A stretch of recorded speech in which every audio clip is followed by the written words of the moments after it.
Okay. Hi, everybody. My name is D.Lisa, and I'm a dream doula. I'm Cristina Spitero. I'm a psychotherapist and relationship coach. Hey, Christina, thank you again for having a chat with me. We chat every week. We talk Mhm. about something that's timely and interesting. And today we're going to talk about neurodiversity. Yes, let's talk about neurodiversity. I didn't even know what that was when I was a kid. We called the kids that didn't learn like we did Mm-hmm. a bad name. We Mm-hmm. taunted them, we teased them, we put them in special education rooms Mm-hmm. because they didn't learn the way the majority of the kids learned, or Right. maybe that might not even be true now. Now we Right. think they're superheroes, brilliant. You're neurodivergent. Tell me how. So let's talk about that. How does it play out in your therapy practice when you have neurodivergent clients? Well, a big part of how it plays out is actually learning to embrace the neurodiversity. You know, one of the best things that's come out of the whole idea of neurodiversity is the idea that it is okay to be different. Yes. It is all right. You do not have to be cookie cutter. You do not have to think and be like everybody else. And for so long, people were taught you must fit in this way. You must think in this way. And if you don't, then you are wrong, bad, fill in the blank. And you are right. Before we had this conversation on neurodiversity, people would put people who were different, they put them away. Or, and kids, don't even get me started. The history of my field, just Mm, going back, to the 1950s, 40s, even into the 60s, it was brutal, not good. Even special ed in the yeah. 70s and 80s, not great. A lot of bad things were done to people because they couldn't think and behave like everybody else. You know what's really interesting is I saw an interview with, and I think she's still alive. I think she's 88 years old now, Jean Houston, who Oh. you probably know who she is because of your field. She was an anthropologist, and she knew she's old enough to have met people like Teilhard de Chardin Mhm. and Albert Einstein. Wow. She said she was in a classroom and Einstein came to talk to the classroom. She was about 8 or 10 years old. And she raised her hand and asked, Mr. Einstein, how come you're so smart? Or how did you get so smart? And he answered her this way: I'm not smart. I use my imagination. And when I think about things with my imagination, ideas come to me. It's not me being smart, it's just out there in my Mhm. imagination. Isn't that a great answer? That is a fabulous answer. And it And so, really, and yes. Einstein saying, I'm not smart. And he also, I think, is known for saying that he tapping into your creativity is the most important Mhm. thing to know how to do. Mhm. I love that. We are still learning things from Einstein, and the fact that, hey, in his own way, he was neurodivergent. There was the famously, I think he didn't speak until much later. Mm, They actually questioned his intelligence, and now pretty much we think he's a genius. yeah. So that's the idea, that a huge part of what I do is helping people embrace who they are and build the life they want to build for themselves. Right. So some people might, so let's list what people call themselves if they're neurodivergent. They're autistic or they're Yeah. on the spectrum. On the spectrum, even somebody who has bipolar might even say it because you're thinking and feeling in a different way, Okay. So it's really about, although it is more commonly used with autism spectrum disorders Right. So and stuff you're like uh, that. you're you're on the spectrum Hmm. of some kind of autism. Hmm. You're also ADHD. Would you call that a Yes, neurodivergent? absolutely, absolutely, because And it really means your brain is thinking differently. Right. How about people that can see and feel and taste things? What's that Why not? called? There's a name for that. I forget what You it mean is right now. extrasensory perception kind of thing, or? Well, like the people who, if they hear a particular note, it makes a color. Oh, yes, yes, I know what you're saying. Yeah, Yes. what you people know who Yeah. you are. Yes. Um, I met a couple people here where I live now who have that superpower. Hmm. And I think Hmm. that would be interesting. Also, that would be so overwhelming for me, which is Right. probably why I don't have that. Right. It's like, what if every time someone said some word, you saw an image? Hmm. A lot of musicians have that. Like they can tell a Yes. note, if like a C note is blue or a G note is Oh, yeah. No, red I or whatever. actually know a musician who has that talent. Like, Oh, cool. there was an issue with their car speaker, and they knew exactly where the problem was. Like, and then I was like, no, trust me, it's something. And then when they mentioned, you're right.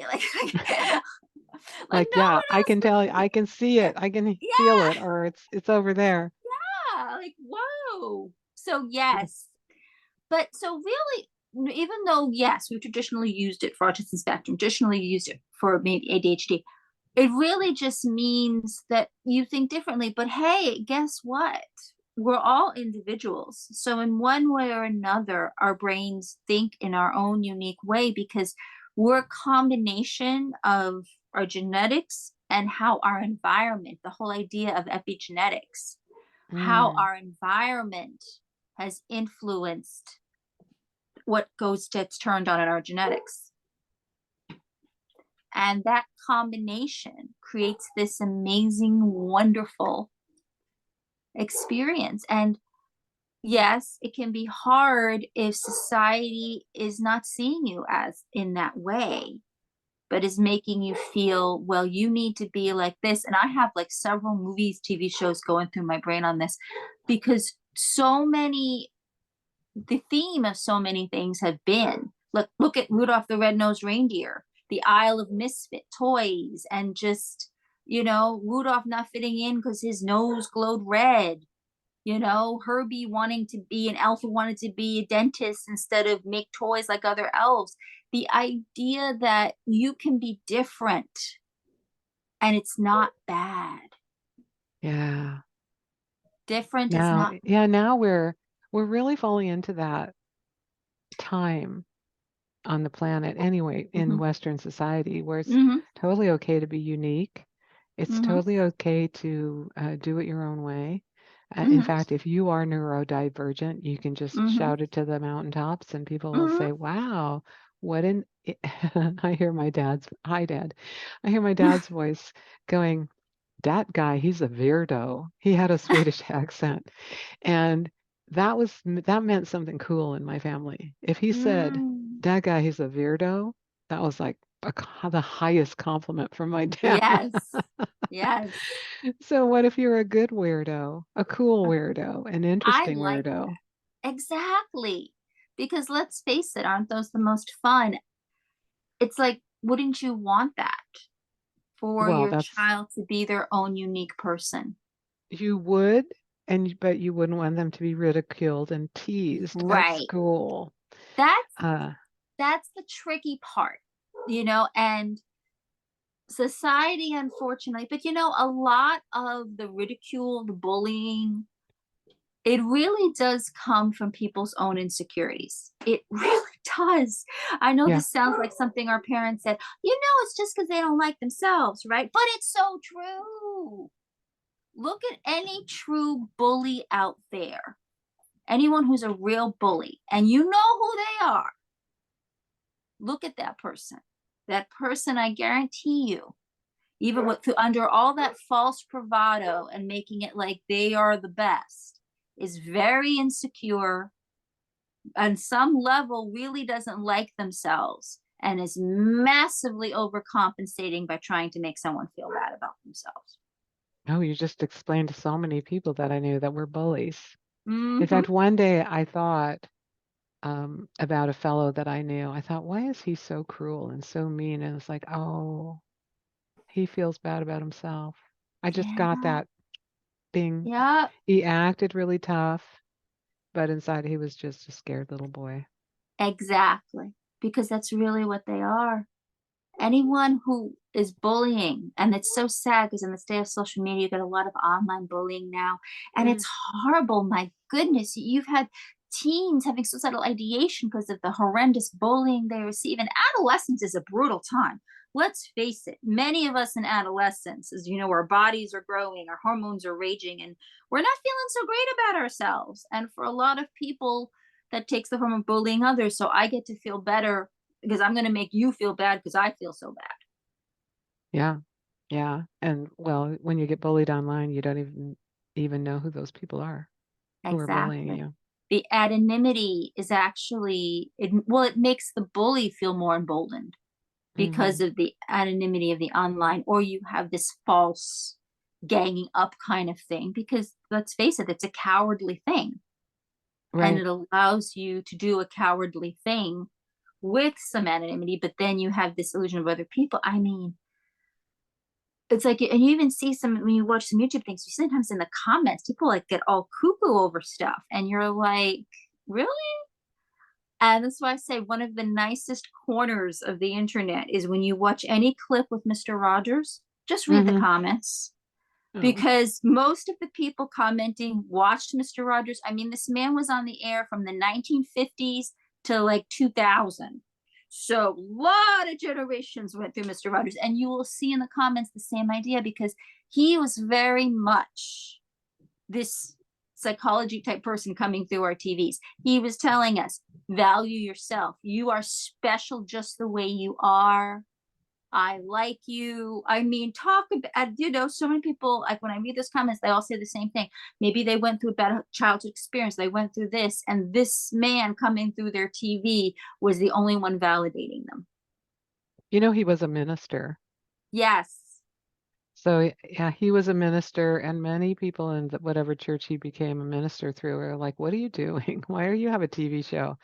And his ministry really touched so many more people than you could with just one church. absolutely. But he really believed in this mission because he saw, even in those early days, the danger of television and the promise of it, how it could be Yes. used for good to help children through the emotional modulations of life.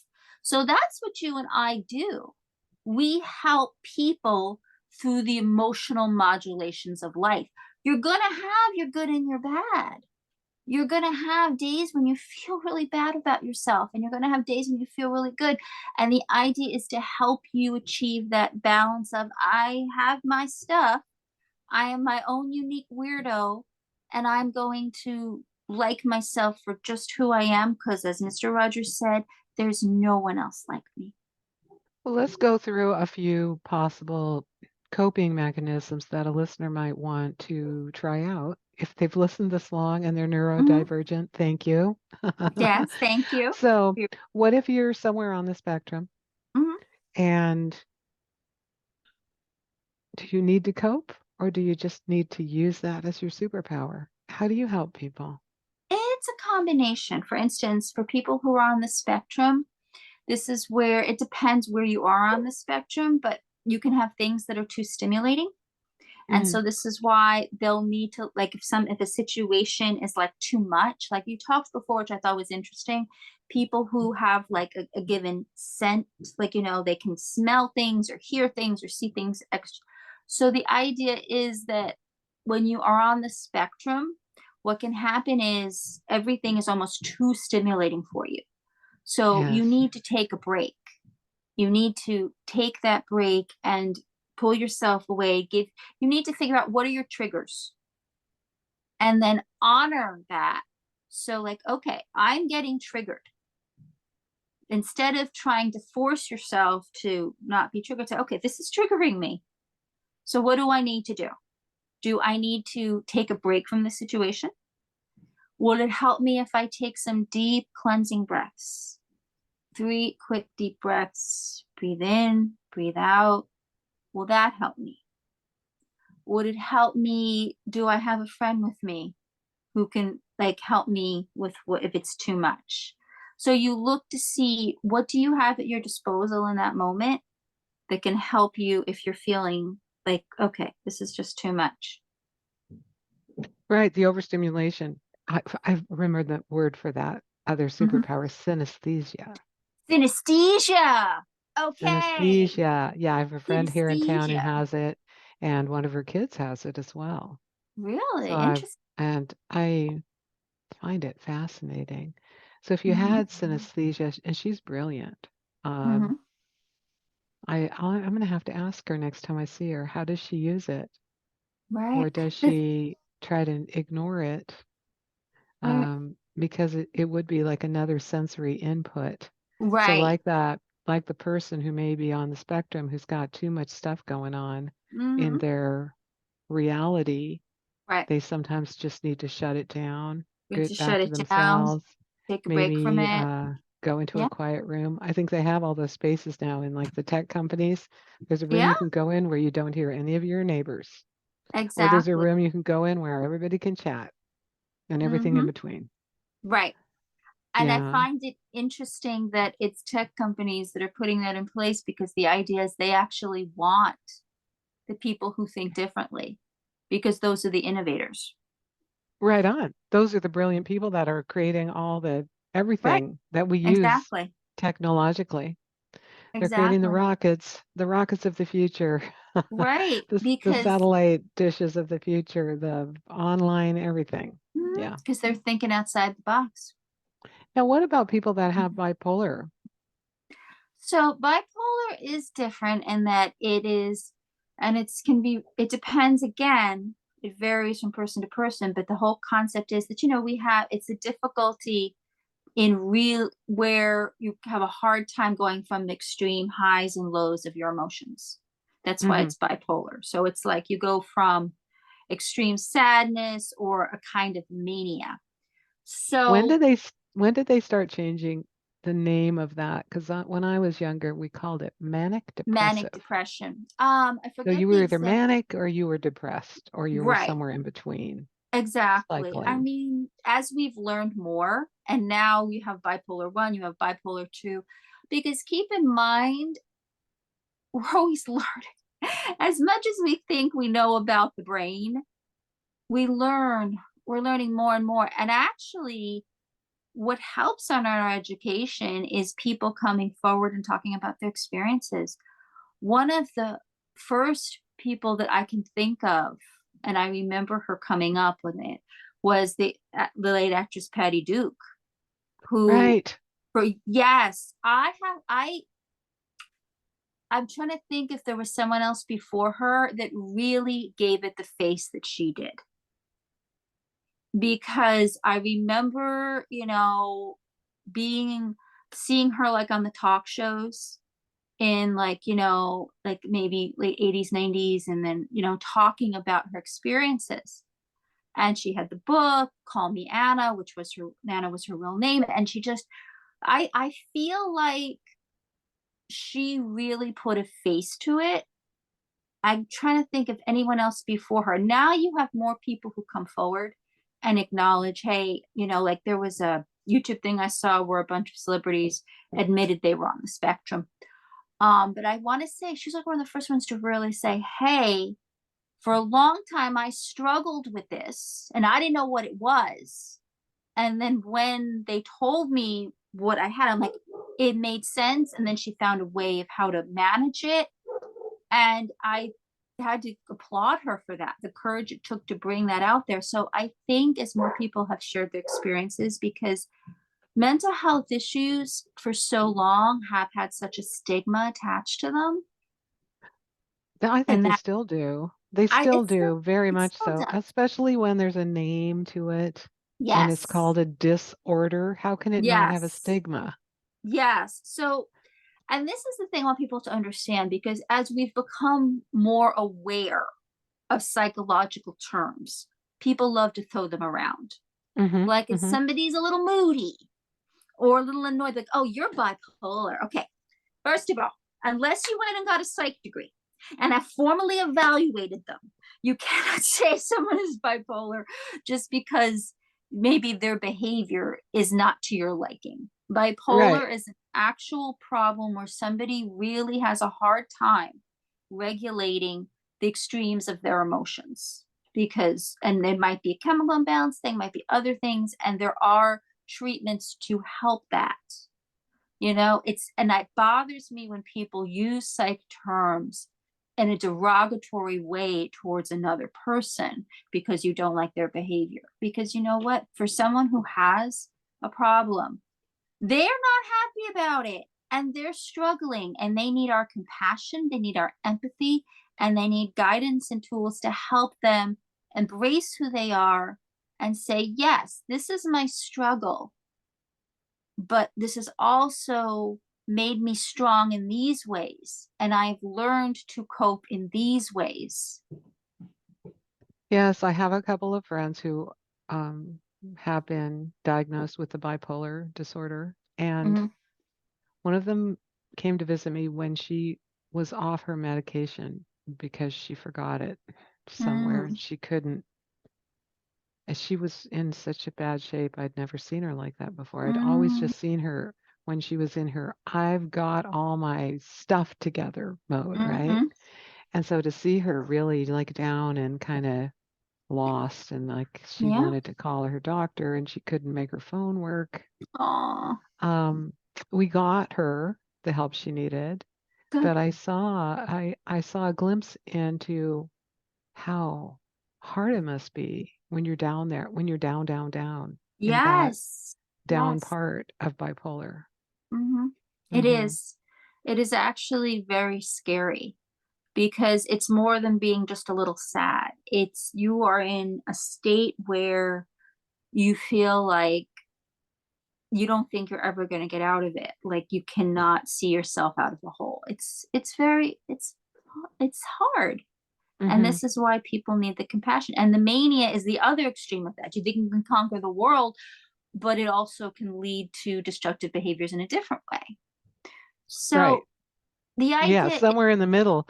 I somewhere. thought, if you could just focus that somewhere in the middle and get the Mhm, clean the house, organize the mhm, shop, get all the jobs done, like stay in that energy, but have yeah. a beautiful life instead of cycling way, way down low. Mhm. That would be great. I don't think that's how it works for people though. Well, this is where, through the help of therapeutic techniques and medication, people are trying to find the middle. Right, That's the right, whole point of it. They're trying to prevent the extreme highs and extreme lows and trying to find that middle space. right. You know? And Now, this, mhm, so there's medication if you're bipolar mhm, and other options. And mhm. if you're on the spectrum, is there medication for that? Or Not do we not really. need to medicate? We don't need to medicate it. It's No, just more of a point of how they view the world or exactly. how they maybe in a computer term, how they analyze the data. Absolutely. Because the thing is, when you're talking about a potential chemical imbalance, then you can try to mitigate that. But with autism spectrum, it really is just how you're seeing the world and stuff. And you might get medication to try to help relax you and stuff like that. But there's Mm, no magic pill that is going to make you think like, oh my, you know what I'm saying? Aside yeah. from something to almost like sedate you, and I would, that's up to an individual person what they want to do. But it's really, with autism spectrum, it's really about understanding that this is how you see it, the world. And Right. it's really a problem with how you socially interact and with your ability to communicate with others. So it's about learning skills to communicate better and about finding a way that allows you to communicate with other people that is more comfortable for you. All right. So in your experience, do you think that people, let's say you're on the spectrum, but Mhm, you're in the same part of the spectrum as someone else. mhm. Can those two people communicate way better than they could with us, with someone who's not Well, on the they spectrum? may have more understanding what they're going through, but they're both going to have the same struggle. Right. So maybe even Like, it's not like they find their people and they're all in the spectrum and they're all just having a party. It, it's about understanding what is it you need Right. Okay. and what do you need. I mean, and keep in mind it is a spectrum. So like you have the extremes with people who are literally in a world all their own and can't come out. And then you have people who are do socially interact. You know, we used to talk about Asperger's, and Asperger's is no longer a diagnosis, and I think that's regrettable because it was this really distinctive thing where they weren't as into themselves as classical autism. Like they weren't like trapped. They could communicate, but they had difficulty. They were highly intelligent, but they had difficulty with the social piece. So it Hmm. was a distinct thing, but now everything is autism spectrum. Even pervasive developmental disorders, which was often a diagnosis when kids were young, if you had any kind of delay in language or other things, you might be, and they couldn't find another reason for it, you might be diagnosed with a pervasive developmental disorder. But now everything is autism spectrum. So it's kind of, autism spectrum has become like this umbrella with Interesting. people who are can be very closed off in their own body. And sometimes if you see old movies, you'll see more of that classic look. And Right. people who aren't closed off, but they don't get like humor can be difficult, sarcasm really, and and things that are vague because they're very concrete. Like I I think it would be great if everyone lost the ability to laugh at sarcasm. I mean, sarcasm's just a rude way to say something you don't want to have happen, mm-hmm. or insult someone and say it's a joke. Yeah, it's just a joke. I was just kidding. So Oh, yeah, just so kidding.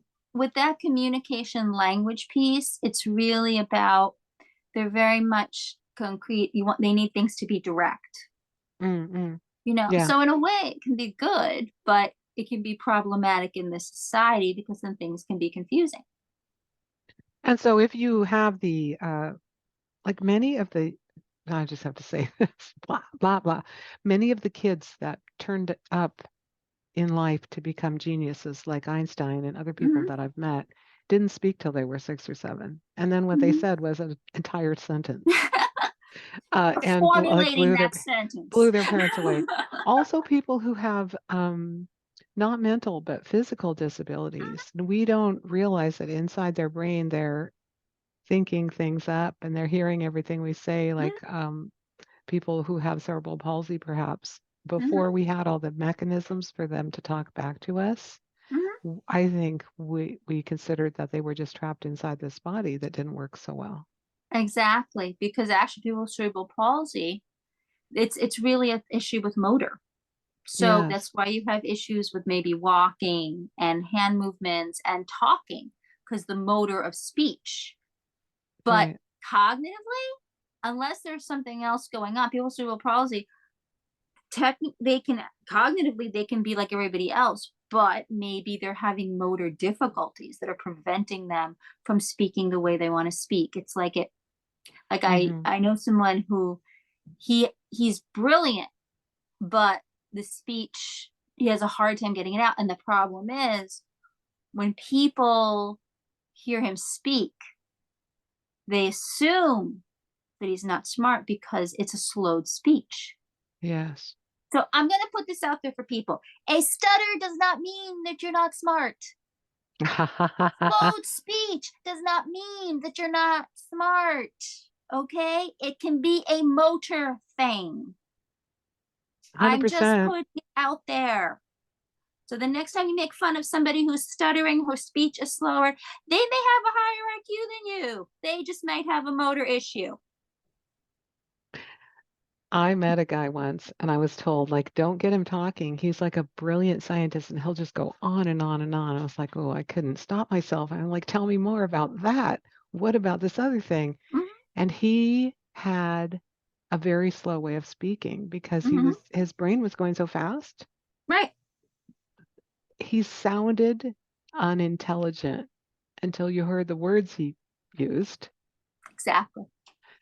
and you had to be patient to listen for it.